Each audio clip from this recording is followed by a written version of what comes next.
So I'm laying on the couch the other night and this text comes through. I have to pay a toll from New York State or face a $50 fine.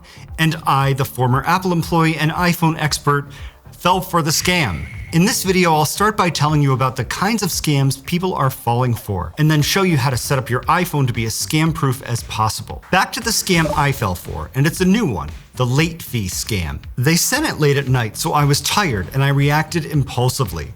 I didn't realize what had happened until after I entered my credit card number and saw a really terrible looking confirmation page. And that's where they blew it. But they already had my information. Whose fault is this really? I'm all about personal accountability, and yes, I fell for it. The scammers did a lot of things right here, but New York did a lot of things wrong. How about making the website a .gov website, you dum-dums? Next up, phishing scams, and here's how they work. The scammer creates a fake website that looks like a real one and then sends you an email that looks something like this real one that got through my Gmail spam protection a couple of weeks ago. In this case, they're saying I'm about to be charged over $400 to renew my Norton subscription, which of course I don't have, but a lot of people do, unless I log in within the next 24 hours to cancel it. These kinds of emails used to be a lot easier to spot because they'd have obvious spelling or grammatical errors. Nowadays, thanks to AI like ChatGPT, spammers can polish up those crappy old emails to make them look like the real thing. I know it's an extra step, but if you're concerned about your Norton subscription or anything else, don't click a link in the email, go to Google, type in Norton subscription login, and go through their website. Back to the scam I fell for on the couch, that was a type of phishing scam that the experts now call smishing, aka a phishing scam that goes through an SMS text message. But it's the same thing. You get the text message, you click a link, they steal my credit card information. Next, advance fee scams, which have been on the rise, especially on social media platforms like X or until recently, right here on YouTube. And a couple of our subscribers actually fell for one of these scams from people who were pretending to be us. These loyal, trusting, wonderful, innocent people who trust us, I said that, got a message saying that they want an iPhone, but that we needed them to cover the shipping, which apparently we were charging $100 for. Now it's easy to judge these people after the fact, but they thought it was us, and they trusted us, and they sent us the money. Except they didn't. We only found out about the whole thing after they messaged us asking where their phone was. And we said, what phone? And they said, uh-oh. These advance fee scams usually ask for a small fee in exchange for something very valuable. Not too much to really set off alarm bells, but enough to make it worth their while. Usually the scammer will also ask you to pay in a way where you can't get your money back if something goes wrong. In our case, they asked to be paid with PayPal friends and family, not regular PayPal, which would have had purchase protection. This is the red flag. Most people aren't going to ask you to pay for something like shipping with PayPal friends and family, or Bitcoin, or a non-refundable money order. Next, a new scam that exclusively targets iPhone users. Quick background on this, when you go to reset your Apple ID password, you might get an alert on your phone asking you to enter a 6-digit verification code. It's a security feature that scammers have figured out how to hijack, and it's quite brilliant. Here's how it works. First, you'll see a ton of alerts on your phone asking for permission to reset your Apple ID password. A few minutes later, you'll get a phone call from what looks like a real Apple support number. And the scammer, pretending to be Apple support, will try to trick you into giving them that one-time passcode they need to get into your account. Now, of course, Apple says in those text messages to share that code with no one. But you think it's them on the phone, so you share it. And that 6-digit one-time passcode is the key the scammers need to steal your account, and there's nothing you can do to get it back. The lesson here is that if you get a notification about resetting your passcode from Apple or anybody else, and you didn't request to do that, don't do anything at all.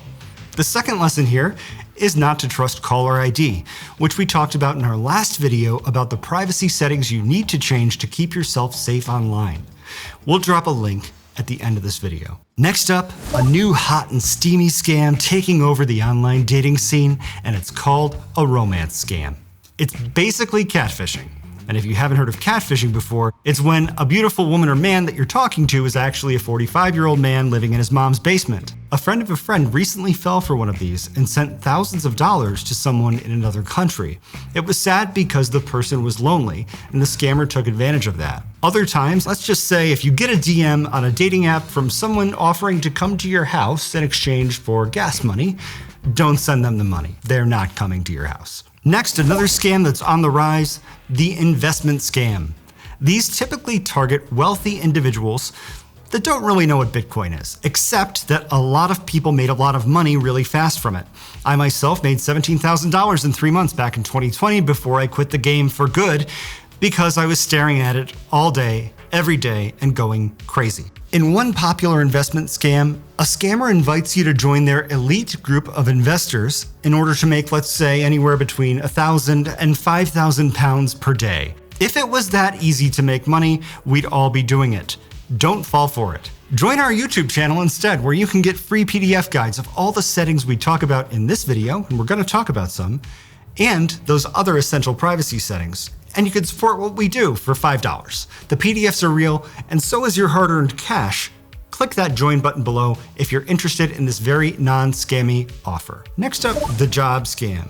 Here's how it works. You apply for a remote job that looks real on the surface and even go through an interview. After you get this job, they'll send you a package with everything you need to get started, thousands of dollars of stuff, and ask you just to pay for shipping.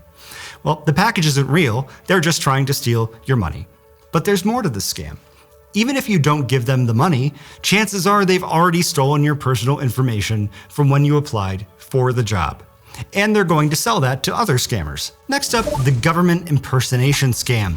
This one's pretty straightforward. Someone pretends to be a government official and says something like, "If you don't pay your outstanding parking tickets, you're going to go to jail." According to the FTC, government agencies will never call, email, text, or message you on social media to ask for money or personal information. They will always send you a letter in the mail, like physical mail, in the mailbox. But it's not like you can always trust that either.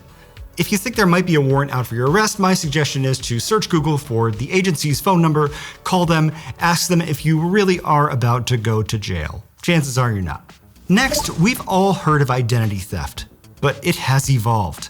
A brand new kind of identity theft scam, which is kind of brilliant in an evil sort of way, uses AI as powerful as ChatGPT to steal recordings of your own voice that they later use against you. Here's how it works. The scammer leaves a voicemail saying your computer has been hacked and they're here to help. When you call them back, you end up speaking with a very real-sounding AI-powered robo-assistant. Shortly thereafter, the real scammer joins the phone call and asks you a bunch of questions to get recordings of you saying things like your name and your address. Next, they'll apologize and admit that it was their fault your computer got hacked, and they want to give you a refund for their crappy software. All they need from you is your credit card information. Then, and this is the key, they'll ask if they have permission to initiate the refund. When you say yes, surprise, there's no refund. Instead, they charge your card for an expensive subscription service that you didn't sign up for. We'll use Blue Apron as an example. So you go on your merry way, expecting a refund, but one day this box of food shows up on your doorstep. You call Blue Apron. They say you signed up for them. You call your credit card company to dispute the charge, but they won't give you your money back either, because when they do their investigation, the scammer has the recording of you saying yes. What's evilly brilliant about this scam, which Zach learned about by watching Kit Boga, is how the scammer gets paid.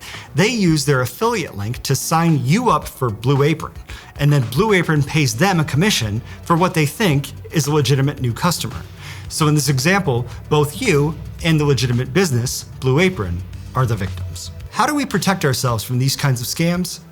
There are a bunch of settings we can change on your phone. Let's dive in. First up, spammers hate live voicemail. Apple introduced live voicemail in iOS 17, which lets you see a text version of a voicemail as the caller leaves it on your phone, so you can decide whether to pick up. But for reasons we don't fully understand, spam callers don't like the Siri prompt the caller hears when you tap the live voicemail button. Instead, they hang up. This works especially well with robocaller scams because the bots don't know how to react to the live voicemail prompt. If you don't see the live voicemail button when someone calls you, Here's how to get it on your phone. Go to Settings, scroll all the way down to Phone, tap on that, then scroll down here to Live Voicemail, tap on that, and make sure the switch next to Live Voicemail is turned on. If you've been getting a lot of scam texts like me, our next setting is a great way to filter them out. Open the Settings app. I'm already here, so I'm going to go back to the main page of Settings. Then scroll down to Messages, right underneath Phone. Tap on that. Then scroll down to Filter Unknown Senders, and make sure the switch to the right-hand side of it is turned on. This will separate the messages you receive from people in your contacts from the ones you receive from other numbers. It doesn't actually block scam texts from coming through, but there are ways to do that. There are a bunch of robocall and robotext blocking apps in the App Store. A couple popular ones are Truecaller and RoboKiller. Truecaller has a free version that filters out spam texts. I'm just going to install this app real quick. When you install one of these apps, something magical happens in the Settings app on your phone. Before, we saw Filter Unknown Senders in here, but now we just see Unknown and Spam. Tap on that, Filter Unknown Senders has moved inside here along with SMS filtering. I can tap on Truecaller and then tap Enable, and now my text messages are being filtered by Truecaller. Wireless carriers like AT&T and Verizon also offer spam blocking apps, but generally, they're a ripoff. So I recommend getting a third-party app, not just to save money, but also so that if you switch carriers in the future, you don't have to set up a new app. Recently, more and more scammers have been using iMessages rather than text messages. Luckily, Apple has a way to report those Apple IDs so they can never bother anybody again. Just swipe right to left to delete one of those messages, then tap Delete and Report Junk. And as I like to say, not every spam is a scam, because legitimate companies also will spam you with lots of text messages. This is just a quick tip. The next time you get an annoying text message from LL Bean, reply with the word stop to opt out directly from your phone. Next up, silence junk callers. Let's go back to the main page of Settings. I'm in Messages. I'll swipe up from the bottom of the screen, come back to Settings, and tap back to Messages, back to Settings. Tap on Phone again, then scroll down here to Call Blocking and Identification, tap on that, and then Silence Junk Callers you'll see here. Make sure the switch next to that is turned on. When this is on, calls identified by your carrier as spam are silenced and sent to voicemail for free. If you don't see this though, your carrier doesn't support it. Not all carriers do. If you really want to make a scammer's life miserable, it's time to pull out the big guns and report them to the FTC. And surprisingly, the FTC's website, which was not created by the dum-dums at New York, makes it easy to report spam. Click the big Report Now button on their website, answer a few questions, then submit your report. We'll drop a link in the description section below. And a quick helpful tip for everyone, when you sign up for an account online, we all know how companies ask for your email, your phone number, and a bunch of other personal information that they then can use to sell you stuff in the future.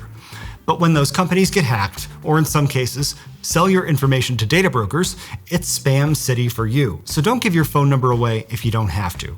And if you choose to enter a fake number, we won't judge you. Just don't enter mine.